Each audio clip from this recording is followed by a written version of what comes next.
Perhaps the most popular fill stitch is the satin stitch.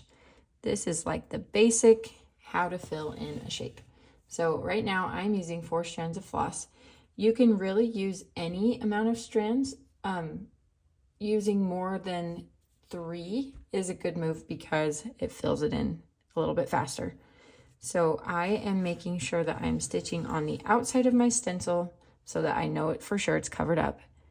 And then I am going to be really careful to make sure that I am going along the same line, the same line of holes in the fabric, to make sure that the stitches are really smooth. So it's just a bunch of straight stitches right next to each other to fill in the shape.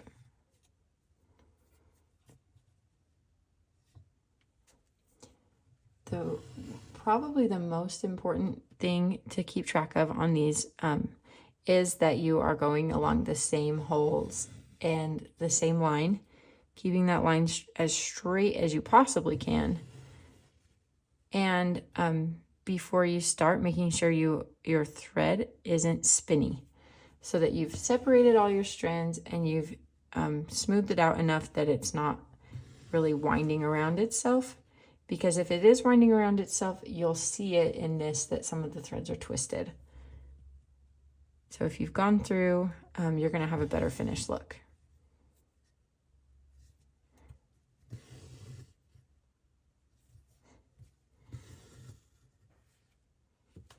All right, now if you're tracing a shape that is not made of straight lines, we are going to start by making a skeleton of the shape.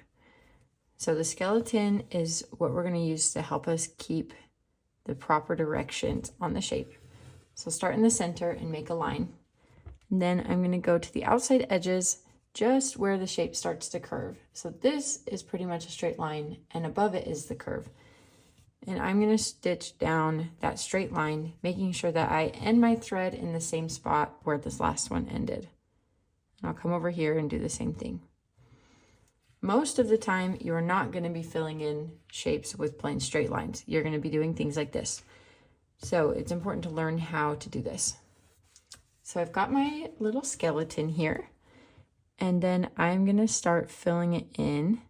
I am coming up just barely above where the last stitches were placed. It's like a millimeter difference. So I'm coming up under here, being careful to not split the stitches on either side.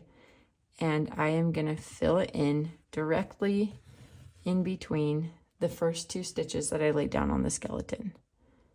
Then I am going to come over here and do the same thing.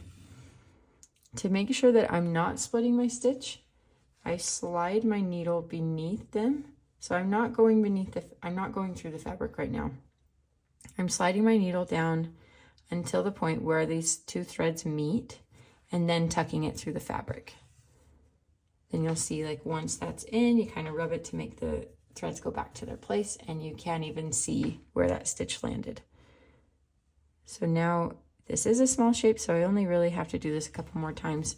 I'm just going to keep going around, and I will find where the stitches cross, slide my needle down there, and then rub it so it's like filled in over the top.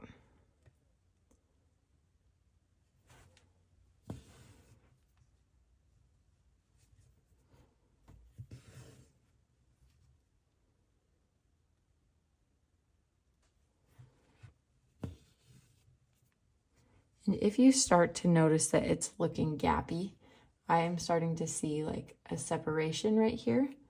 You can always take your thread and stitch over the top as if you were adding another stitch on the skeleton. That's going to help it look a little bit more smooth. So if you do that once or twice, it can correct the look of the shape.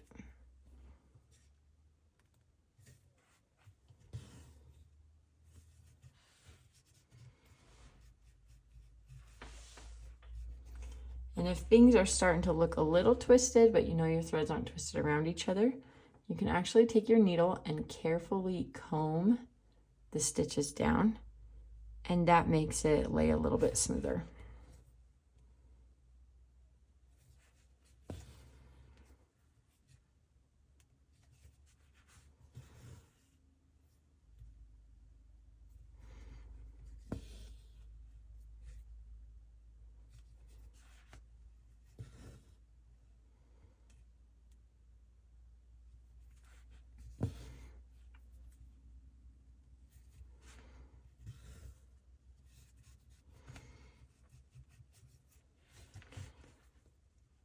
So there's one spot here where I feel like it's looking a little gappy down that center line.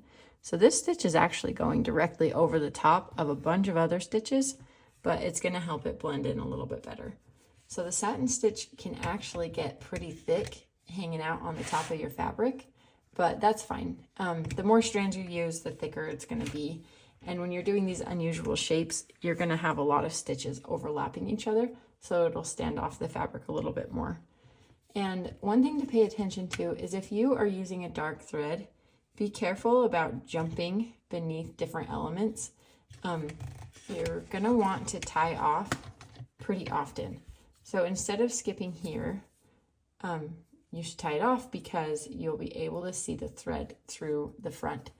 However, if this is gonna be covered up by something else, like if you're adding leaves over this or French knots or really anything else that's gonna be in that area, it's okay because you will not be able to see that line. So you might as well make it faster for yourself if that's going to be covered up by something else that you can jump between elements in the same color.